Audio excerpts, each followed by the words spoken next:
दिल्ली में शिवराज सिंह चौहान की पुस्तक अपनापन का विमोचन हुआ। सीएम पुष्कर सिंह धामी ने कृषि मंत्री को दी ढेरों शुभकामनाएं। पुस्तक को बताया प्रेरणादायी।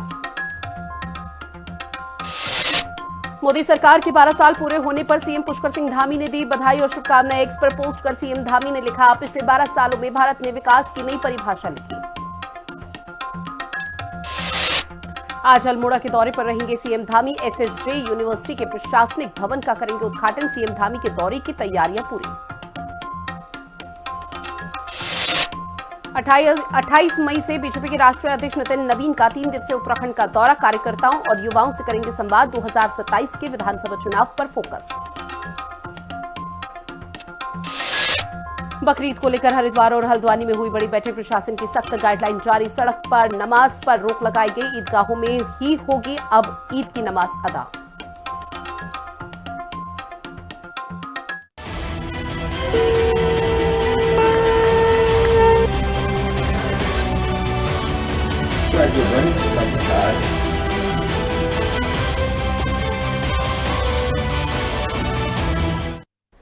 और चलिए शुरुआत करते हैं बुलेटिन की, जहां मुख्यमंत्री पुष्कर सिंह धामी ने हल्द्वानी में 6,75,88,000 रुपए की लागत से बनने वाले अत्याधुनिक कुमाऊं मीडिया सेंटर का शिलान्यास किया। आपको बता दें कि यह centre digital studio, high speed internet, press conference hall, library और गेस्ट रूम जैसे आधुनिक सुविधाओं से लैस है। हल्द्वानी में सीएम धामी सोशल मीडिया मंथन कार्यक्रम में भी शिरकत करते हुए नजर आए और सोशल मीडिया के धुरंधरों से संवाद किया। इसी पर एक खास रिपोर्ट देखिए। हल्द्वानी को मिली 6.75 करोड़ रुपए की सौगात। सीएम धामी ने किया मीडिया सेंटर का शिलान्यास। डिजिटल स्टूडियो और गेस्ट रूम से लैस होगा सेंटर। पत्रकार कल्याण कोष की राशि बढ़कर हुई 5 करोड़। सोशल मीडिया मंथन कार्यक्रम में शामिल हुए सीएम धामी। देवभूमि उत्तराखंड में पत्रकारिता को तकनीकी रूप से मजबूत और अधिक सुविधाजनक बनाने की दिशा में मुख्यमंत्री पुष्कर सिंह धामी ने बड़ा कदम उठाया है। मुख्यमंत्री धामी ने हल्द्वानी में 6,75,88,000 रुपए की लागत से बनने वाले अत्याधुनिक कुमाऊं मीडिया सेंटर का शिलान्यास किया। लोकतंत्र के चौथे स्तंभ को समर्पित ये हाईटेक केंद्र आधुनिक सुविधाओं से लैस होगा और कुमाऊं मंडल के पत्रकारों के लिए नई ऊर्जा का केंद्र बनेगा। सीएम धामी ने कहा कि ये भवन केवल एक ढांचा नहीं है, बल्कि निष्पक्ष पत्रकारिता, संवाद और जन सरोकारों का सशक्त मंच बनेगा। मीडिया सेंटर की सौगात देने के साथ ही सीएम धामी ने हल्द्वानी में आयोजित सोशल मीडिया मंथन कार्यक्रम में भी शिरकत की। सीएम धामी ने social media influencers, content creators, volunteers और युवा साथियों के साथ संवाद किया। कुमाऊं में मुख्यमंत्री पुष्कर सिंह धामी ने मीडिया सशक्तिकरण को लेकर एक ऐतिहासिक पहल की है। दरअसल मुख्यमंत्री ने हल्द्वानी में 6,75,00,000 से बनने जा रहे अत्याधुनिक मीडिया सेंटर का शिलान्यास किया है, जिसका फायदा कुमाऊं के तमाम पत्रकारों को होगा। गौरतलब है कि अब तक कुमाऊं क्षेत्र के पत्रकारों को कई प्रशासनिक और विभागीय कार्यों के लिए देहरादून जाना पड़ता था, जिससे समय और संसाधनों की बर्बादी होती थी। लेकिन नए मीडिया सेंटर के निर्माण के बाद अब हल्द्वानी से सभी काम किए जा सकेंगे। मीडिया सेंटर के बनने से न सिर्फ मीडिया कर्मियों को राहत मिलेगी, बल्कि सूचना तंत्र भी अधिक प्रभावी और आधुनिक बनेगा। मुख्यमंत्री पुष्कर सिंह धामी के मुताबिक सरकार पत्रकारों की कार्य क्षमता बढ़ाने और उन्हें बेहतर संसाधन उपलब्ध कराने के लिए लगातार काम कर रही है। सोशल मीडिया कार्यक्रम में बोलते हुए सीएम धामी ने बताया कि आज के समय में सोशल मीडिया देवभूमि उत्तराखंड की संस्कृति, परंपराओं, वेशभूषा, लोक कला और व्यंजनों को वैश्विक स्तर पर प्रचारित करने में महत्वपूर्ण भूमिका निभा रहा है। मैं कहना चाहता हूं कि आप सब लोग अब देवभूमि की संस्कृति के डिजिटल दूत हैं। जब आप किसी पहाड़ी गांव की सुबह दिखाते हैं, जब आप किसी स्थानीय व्यंजन की कहानी बताते हैं, तो ये इतनी विशिष्टताएं हमारे राज्य के अंदर हैं। जब आप किसी लोक कलाकार को, किसी सैनिक परिवार को, किसी महिला स्वयं सहायता समूह, किसी युवा उद्यमी को जिसने बहुत अच्छा काम किया है, उसको अपने प्लेटफॉर्म पर स्थान देते हैं, तो तब केवल एक आप कंटेंट नहीं बनाते हैं, बल्कि एक ब्रांड उत्तराखंड की दुनिया के सामने उसको प्रस्तुत करते हैं। मुख्यमंत्री धामी ने जानकारी दी कि पत्रकार कल्याण कोष की राशि बढ़ाकर 5 करोड़ रुपए कर दी गई है, जिसके साथ ही पत्रकारों और उनके परिवारों को 5 लाख रुपए तक की कैशलेस स्वास्थ्य बीमा सुविधा भी दी जा रही है। 60 वर्ष से अधिक आयु के वरिष्ठ पत्रकारों को सम्मान स्वरूप प्रतिमाह 8,000 रुपए की पेंशन प्रदान की जा रही है। सीएम धामी ने आरोप लगाया कि कुछ कुंठित मानसिकता से ग्रसित लोग समाज में भ्रम फैलाने और झूठे नैरेटिव गढ़ने के लिए सोशल मीडिया का गलत इस्तेमाल कर रहे हैं। ऐसे लोगों से सतर्क और सावधान रहने की जरूरत है। आज एक और जहां सोशल मीडिया समाज को जोड़ने का काम कर रहा है, उनको जागरूक बनाने का काम कर रहा है, सकारात्मक परिवर्तन लाने का माध्यम बना है, वहीं दूसरी ओर लोग इसे भय, भ्रम, विभाजन ऐसे हथियार के रूप में भी इस्तेमाल कर रहे हैं। कुछ चीज़ अच्छी आती है तो उसके साथ साथ कुछ चीज़ ऐसी भी आती है। मौसम चाहे कोई भी हो, लेकिन कुछ लोग हमेशा नेगेटिविटी फैलाने का काम करते हैं और उसी में वो सक्रिय रहते हैं। उनका एकमात्र उद्देश्य होता है किसी तरह लोगों का नैरेटिव बनाओ, लोगों के बीच में गलत बातें डालो, संदेह डालो, अफवाह डालो, भ्रम डालो। और कुछ वैसी ही मानसिकता आज हम लोग सोशल मीडिया में देखते हैं। फेक आईडी बनाते हैं लोग, आधा सच दिखाओ, झूठ को बार बार दोहराओ, फिर उसी को ट्रेंड बनाकर समाज में भ्रम फैला रहो। ये लोग केवल कभी धर्म के नाम पर फैला देंगे, कभी क्षेत्रवाद के नाम पर समाज को बांटने का प्रयास करते हैं, कभी युवाओं के मन में देश और व्यवस्था के प्रति अविश्वास पैदा करने की कोशिश करते हैं। मुख्यमंत्री धामी ने कहा कि लोकतंत्र में पत्रकारों की भूमिका बेहद महत्वपूर्ण है और सरकार उनके सम्मान, सुरक्षा और सुविधा के लिए निरंतर कार्य करती रहेगी। सीएम धामी ने बताया कि कुमाऊं मीडिया सेंटर को भविष्य की जरूरतों के मुताबिक डिजाइन किया गया है। सेंटर में अत्याधुनिक digital studio, high speed internet सुविधा और विशाल प्रेस कॉन्फ्रेंस हॉल बनाया जाएगा, जिससे डिजिटल पत्रकारिता को नई रफ्तार मिलेगी। इसके अलावा पत्रकारों के अध्ययन और रिसर्च के लिए आधुनिक लाइब्रेरी की सुविधा भी उपलब्ध कराई जाएगी। मुख्यमंत्री पुष्कर सिंह धामी ने इस मौके पर कहा कि ये सिर्फ एक अत्याधुनिक मीडिया सेंटर नहीं है, बल्कि मीडिया कर्मियों के लिए एक जीवंत मंच है, जहां पर उन्हें तमाम सुविधाएं मिलेंगी। फिर चाहे बात हम कनेक्टिविटी की करें या फिर हम एसी हॉल की बात करें, क्योंकि जिस तरीके से हीट वेव का अलर्ट जारी किया गया है, ऐसे में कुमाऊं के पत्रकारों के लिए एक बड़ा ऐलान करना मुख्यमंत्री की सोच को दर्शाता है। इस मीडिया सेंटर में न सिर्फ अच्छी कनेक्टिविटी मिलेगी, इसी के साथ एक कॉन्फ्रेंस हॉल है जिसमें तमाम जो मीडिया कर्मी है, चाहे वो सूचना विभाग के अधिकारी हैं, वो मीटिंग कर पाएंगे। कैमरा पर्सन विजय नतुड़ी के साथ दीपिका भंडारी, हिंदी खबर, देहरादून। साथ ही गुलदार के आतंक से जूझ रहे पौड़ी जिले में वन मंत्री सुबोध उनियाल के पैतृक गांव ओणी में गुलदार की महिला पर हमले से दहशत और ज्यादा बढ़ गई है। अब वन मंत्री के गांव में हुई इस घटना के बाद ग्रामीणों में भारी आक्रोश है। वहीं इस मामले को लेकर अब सवाल पूछने पर भड़के वन मंत्री सुबोध उनियाल ने कहा कि ऐसे सवाल पूछने वालों को अपने दिमाग की जांच करानी चाहिए। अब इस बयान को अहंकारी बताते हुए कांग्रेस ने वन मंत्री पर निशाना साधना शुरू कर दिया है। ऐसे सवाल पूछने वालों से मेरा ये बहुत स्पष्ट सवाल है कि क्या जानवर किसी का गांव देख के जाता है? कम से कम ऐसे सवाल करने वालों को अपनी अकल के ऊपर कहीं कहीं परीक्षण कराना चाहिए। गुलदार के खौफ में पौड़ी गढ़वाल, सवालों पर भड़के सुबोध उनियाल, सवाल पूछने वाले कराएं दिमाग की जांच, वन मंत्री के बयान पर कांग्रेस का कटाक्ष। गुलदार के आतंक से जूझ रहे पौड़ी जिले में वन मंत्री सुबोध उनियाल के पैतृक गांव ओणी में गुलदार के हमले से दहशत फैल गई। ओणी गांव में गुलदार ने एक महिला पर हमला कर उसे घसीटने की कोशिश की। महिला के पति के शोर मचाने पर गुलदार महिला को छोड़कर जंगल की ओर भाग गया। घायल महिला को गंभीर हालत में अस्पताल में भर्ती कराया गया है। पौड़ी में बीते 1 महीने के दौरान गुलदार के हमले की ये 5वीं घटना बताई जा रही है। इससे पहले कमंद गाँव में गुलदार ने एक ग्रामीण को अपना निवाला बना लिया था। अब वन मंत्री के गांव में हुई इस घटना के बाद लोग सड़कों पर प्रदर्शन कर वन विभाग की कार्यप्रणाली पर गुस्सा जता रहे हैं। वहीं इस मामले पर सवाल पूछने पर भड़के वन मंत्री ने कहा है कि जानवर क्या किसी का गांव देखकर आता है? इसीलिए ऐसे सवाल पूछने वालों को अपने दिमाग का परीक्षण कराना चाहिए। वहीं मंत्री सुबोध के बयान पर कांग्रेस ने निशाना साधते हुए कहा है कि वन मंत्री अपनी जवाबदेही से बचने के लिए सवाल पूछने वालों की ही मानसिक स्थिति पर सवाल उठा रहे हैं, जो उनके अहंकारी और संवेदनहीन रवैये को दर्शाता है। ऐसे सवाल पूछने वालों ऐसे सवाल पूछने वालों से मेरा ये बहुत स्पष्ट सवाल है कि क्या जानवर किसी का गांव देख के जाता है? कम से कम ऐसे सवाल करने वालों को अपनी अकल के ऊपर कहीं कहीं परीक्षण कराना चाहिए। पिछले महीने में ही, और ये बड़ा दुर्भाग्यपूर्ण है, और माननीय वन मंत्री जी का बयान जो आया है गुलदार के हमले पौड़ी के ऊपर, उनके अपने गांव में जो सब कुछ हुआ है, वो निश्चित रूप से वो उचित नहीं है, वो अहंकारमय लगता है। मंत्री जी पूरे प्रदेश के वन मंत्री हैं और ये उनकी जिम्मेदारी है कि उनसे सवाल पूछे जाएं। पर पता नहीं ये क्या दुर्भाग्यपूर्ण स्थिति है कि माननीय नेताओं से यदि भाजपा के कोई सवाल पूछा जाए तो उनको बहुत जल्दी गुस्सा आता है।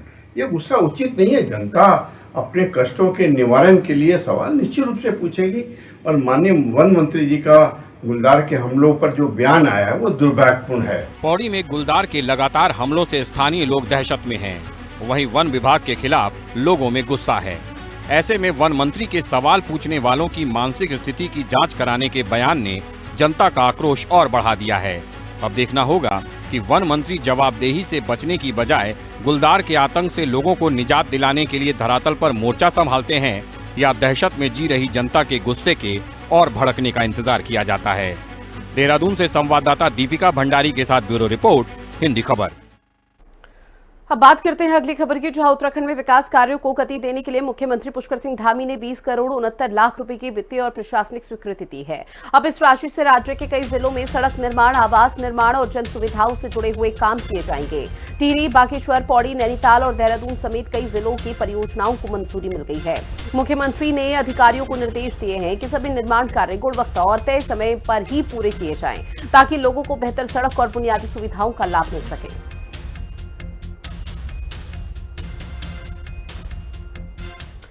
साथ ही बीजेपी के राष्ट्रीय अध्यक्ष नितिन नवीन जल्द ही अब उत्तराखंड के दौरे पर आ रहे हैं, जहां प्रदेश अध्यक्ष महेंद्र भट्ट ने बताया कि राष्ट्रीय अध्यक्ष नितिन नवीन बनने के बाद ये उनका पहला देवभूमि का दौरा है, जिसे लेकर पार्टी कार्यकर्ताओं में खासा उत्साह है। दौरे के दौरान नितिन नवीन कई अहम बैठकों और कार्यक्रमों में हिस्सा लेंगे। 28 मई को कोर कमेटी और मंत्रिपरिषद की बैठक होगी, जबकि 29 मई को बूथ कार्यकर्ताओं को संबोधित करने के साथ ही एक कार्यकर्ता के घर जलपान भी करेंगे। 30 मई को युवाओं के साथ संवाद कार्यक्रम का आयोजन है। बीजेपी ने इस दौरे को 2027 विधानसभा चुनाव की तैयारियों से जोड़कर देखा।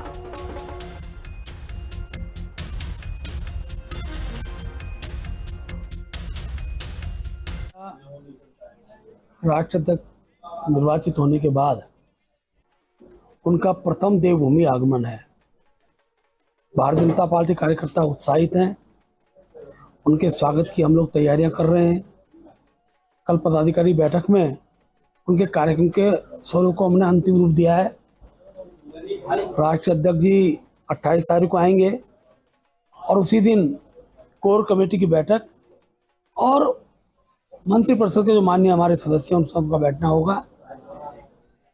इसके साथ साथ अगले दिन 29 तारीख को जहाँ वो बूथ की बैठक को संबोधित करेंगे, वहीं एक बूथ के कार्यकर्ता के घर पर उनका जलपान है। बूथ के कार्यकर्ता के साथ भी समन्वय स्थापित करना इस बात का संकेत करता है कि भारतीय जनता पार्टी अपनी बूथ की इकाई को ही सबसे महत्वपूर्ण इकाई मानती है। भाजपा के राष्ट्रीय अध्यक्ष नितिन नवीन अपना पद संभालने के बाद पहली बार देवभूमि उत्तराखंड में पधार रहे हैं और उनकी आने की तैयारियां जो है जोरों शोरों से हो रही है। मैं इस वक्त मौजूद हूँ भाजपा कार्यालय में, जहां आप देखेंगे कि पूरे कार्यालय को जो है जैसे शादी में पूरे मंडप को सजाया जाता है, वैसे ही इस भाजपा कार्यालय को जो है सजाया जा रहा है भगवे रंग से, हरे रंग से। और हम देखेंगे कि तमाम जो कार्यकर्ता हैं, तमाम जो नेता हैं, वो उनमें काफ़ी उत्साह है उनके दौरे को लेकर के, क्योंकि सबसे पहले जो नितिन नवीन है, जो राष्ट्रीय अध्यक्ष है, वो यहीं आएंगे भाजपा कार्यालय में और यहाँ पे तमाम जो बैठकें हैं वो होंगी। तमाम पदाधिकारियों से, कार्यकर्ताओं से वो मिलेंगे और आगे 2027 के चुनाव की क्या कुछ रणनीति है वो भी इस कार्यालय में जो है 28 तारीख को तय की जाएगी। तो कार्यकर्ताओं में उत्साह है, तैयारियां शुरू कर दी गई है। कुछ ही दिन बचे हैं उनके आने के और उनके स्वागत की तैयारी भी जोरों शोरों से होगी। सभी इस तैयारी में जुटे हुए हैं। कैमरा पर्सन विजेंद्र तुडी के साथ दीपिका भंडारी, हिंदी खबर, देहरादून। इस बीच एक बड़ी खबर का रुख करते हुए सीएम पुष्कर सिंह धामी आज अल्मोड़ा के दौरे पर है। एसएसजे विश्वविद्यालय के प्रशासनिक भवन का उद्घाटन किया जाएगा। सीएम धामी प्रशासनिक भवन का उद्घाटन करेंगे, जो है एसडीजी अचीवर्स अवार्ड 2024 पत्तस कार्यक्रम में भी हिस्सा लेंगे। साथ ही उत्कृष्ट कार्य करने वाले लोगों को सम्मानित भी इस दौरान किया जाएगा। तो आज अल्मोड़ा के दौरे पर सीएम पुष्कर सिंह धामी है और ये दौरा बेहद महत्वपूर्ण कई मायनों में, क्योंकि सीएम धामी के दौरे को लेकर अल्मोड़ा जब पहुंचेंगे तो उसको लेकर लगभग सभी तैयारी हो चुकी है। प्रशासनिक स्तर पर और तमाम जो यहाँ पर खामियां हैं उसको भी दूर करने का प्रयास किया जा रहा है। एसएसजी यूनिवर्सिटी पहुंचेंगे, जहां पर एसडीजी अचीवर्स अवार्ड 2024-25 के खास कार्यक्रम में भी शिरकत करते हुए सीएम धामी नजर आएंगे। उत्कृष्ट कार्य करने वाले लोगों को सम्मानित किया जाएगा।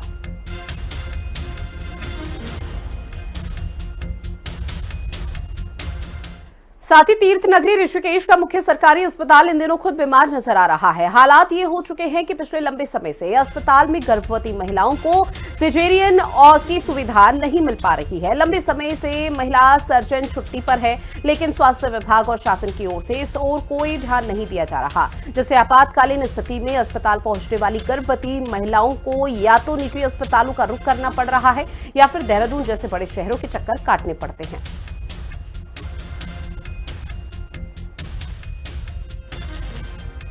सरकारी अस्पताल आई हुई थी और यहाँ पर मतलब डॉक्टरों की बहुत ज्यादा दिक्कत हो रही है। ऑपरेशन के लिए कोई भी डॉक्टर जल्दी से अवेलेबल नहीं हो पाता है यहाँ पे। मेरी सरकार से यही गुजारिश है कि आप प्लीज जितना जल्दी हो सके यहाँ पे डॉक्टर का प्रबंध करें, जिससे कि हम लोगों को ज्यादा दिक्कत ना हो। मैं आज सुबह 9 बजे की आई हुई हूँ और अभी तक कोई वो नहीं मिला उधर से। मैं सरकारी हॉस्पिटल में आ रखी हूँ और प्रेग्नेंट में ऑपरेशन के लिए डॉक्टर उपलब्ध नहीं है, जिससे कि जल्दी से जल्दी सरकार से विनती करती हूँ कि ऑपरेशन के लिए हमें सुविधा दी जाए। सामुदायिक स्वास्थ्य केंद्र थत्यूड़ में टिहरी के मुख्य चिकित्सा अधिकारी ने औचक निरीक्षण कर व्यवस्थाओं का जायजा लिया। निरीक्षण के दौरान ओपीडी, आयुष विंग, दवा वितरण केंद्र, वैक्सीन स्टोर और वार्डों की व्यवस्थाएं परखी गई। सीएमओ ने अस्पताल स्टाफ को मरीजों के प्रति संवेदनशील व्यवहार रखने और समयबद्ध सेवाएं देने के निर्देश दिए। वहीं जनप्रतिनिधियों ने अस्पताल में विशेषज्ञ डॉक्टरों की तैनाती और अल्ट्रासाउंड सुविधा शुरू करने की मांग उठाई। आज सामुदायिक स्वास्थ्य केंद्र थत्यूड़ का निरीक्षण मेरे द्वारा किया गया है और निरीक्षण में विभिन्न पटल जहां पे जो हमारी चिकित्सा सेवाएं संचालित होती हैं उसका हमने निरीक्षण किया है। विशेषकर उन कक्षों में जहां पे चिकित्सक हमारे जन सामान्य को सेवाएं प्रदान करते हैं और उसी के साथ साथ जहां पे आई वाला विंग था उसको भी हमने देखा, ड्रग का डिस्ट्रीब्यूशन जहाँ से होता है, दवाइयों का उसको भी देखा, वैक्सीन के रख रखाव जहाँ होते हैं उनको भी देखा, वार्डों का भ्रमण किया। संपूर्ण चिकित्सालय के हर कक्ष पे जहाँ पे मानव को सेवाएं प्रदान होती हैं हर जगह हमने देखा है और हमारे साथ जनप्रतिनिधियों का एक शिष्टमंडल भी था, तो साथ में इन लोगों ने भी देखा और चिकित्सालय की आज की हमारे जनप्रतिनिधियों का कहना है कि जो आज की स्वच्छता है इसी तरीके से हमेशा होनी चाहिए। वहीं काशीपुर में आगामी विधानसभा चुनाव को लेकर कांग्रेस ने संगठनात्मक स्तर पर तैयारी तेज कर दी है। महानगर कांग्रेस कमेटी की ओर से बूथ स्तर के कार्यकर्ताओं के लिए कार्यशाला का आयोजन किया गया, जिसमें एसआईआर जैसे महत्वपूर्ण विषयों पर प्रशिक्षण दिया गया। कार्यशाला में कार्यकर्ताओं को चुनावी रणनीति और बूथ प्रबंधन और संगठन को मजबूत करने के टिप्स भी दिए।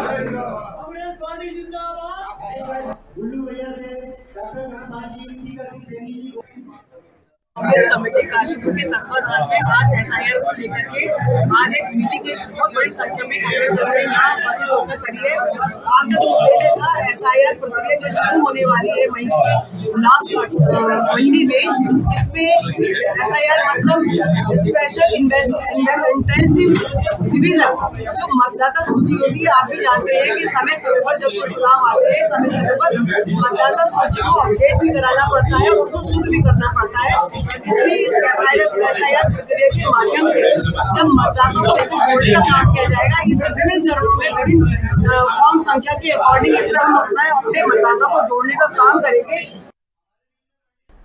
अब बात टिहरी की करते हैं, जहां डीएम नितिका खंडेलवाल ने कोठी कॉलोनी से डोबरा कोठी तक मोटरमार्ग निर्माण के लिए अर्जित भूमि के संबंध में आपत्तियों की सुनवाई के लिए बैठक की। परिसंपत्तियों के पुनर्मूल्यांकन के संबंध में गठित समिति के रिपोर्ट के आधार पर 18 भूमि और भवन स्वामियों के मामलों पर विस्तृत तौर पर चर्चा की गई।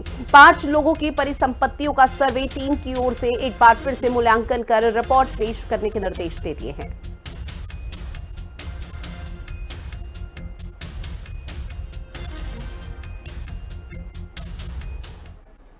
ऋषिकेश के जानकी सेतु पर सड़क हादसे में स्कूटी सवार युवक की पुल की रेलिंग से टकराने के दौरान दर्दनाक मौत हो गई। मृतक अपने दोस्तों से मुलाकात करने के बाद अपनी स्कूटी से लक्ष्मण झूला से कैलाश गेट की ओर आ रहा था। इस दौरान जानकी सेतु पर अचानक से स्कूटी अनियंत्रित हो जाती है और पुल की रेलिंग से टकरा गई।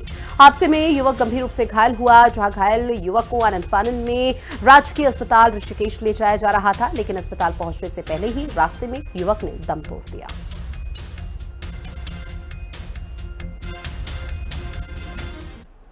उत्तराखंड के पूर्व मुख्यमंत्री त्रिवेंद्र सिंह रावत काशीपुर दौरे के दौरान युवा भाजपा नेता गगन कंबोज के आवास पहुंचे। इस दौरान उन्होंने परिवारजनों से मुलाकात कर उनका हालचाल जाना और कुछ समय तक पारिवारिक चर्चा भी की गई। मुलाकात के दौरान पूर्व मुख्यमंत्री ने प्रदेश के राजनीतिक माहौल को लेकर विपक्ष पर तीखा तंज कसा। उन्होंने कहा कि जनता विकास और काम की राजनीति को अब समझ चुकी है, जबकि विपक्ष केवल मुद्दों को भटकाने का प्रयास कर रहा है।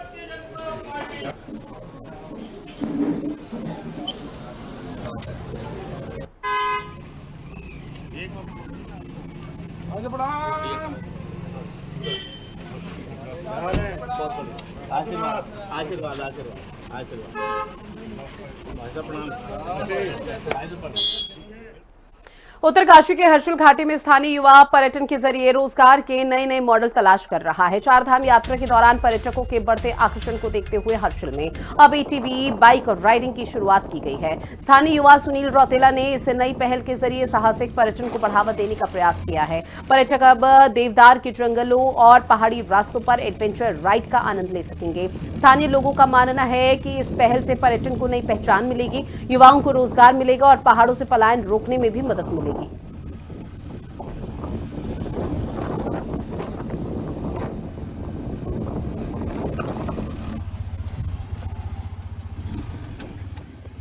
आपका हर्षिल में बहुत बहुत स्वागत है। कैसा लगा आपको? एक थोड़ी सी नई पहल है, आपने तो देखोगे, आप तो हैदराबाद से कह रहे हैं ना, तो आपकी फैमिली कैसा लगा आपको हर्षिल में? ये बहुत अच्छा लगा। ये शानदार जगह है, ये पहाड़ियों के बीच में, नदी के बाजू में, ये रेत में, ये जो ड्राइव है बहुत एक्सेलेंट है और बहुत फैंटास्टिक है। यात्रियों को बहुत हेल्पफुल होगा और एंजॉय करेंगे, बहुत अच्छा है। इन्होंने पहली बार ये किया, तो आप इनके लिए क्या कहेंगे? ये अच्छा काम किया है क्या भाई साहब? और थोड़ा गाड़ियाँ भी लेके आई है और दूसरा भी एक्टिविटीज़ करवाई है और बहुत अच्छा। साथ ही काशीपुर में रेलवे फाटक के पास एक दर्दनाक हादसे में ट्रेन की चपेट में आने से एक युवक की मौत हो गई है। हादसा रामनगर से आगरा जा रही ट्रेन के गुजरने के दौरान हुआ। बताया जा रहा है कि युवक अचानक रेलवे लाइन पार कर रहा था, तभी ट्रेन से टकरा गया। टक्कर इतनी जोरदार थी कि उसकी मौके पर ही मौत हो गई। सूचना मिलते ही पुलिस मौके पर पहुंची, शव को कब्जे में लिया और अस्पताल भी भिजवा दिया पोस्टमार्टम के लिए, जहां मृतक की पहचान अब तक नहीं हो पाई है।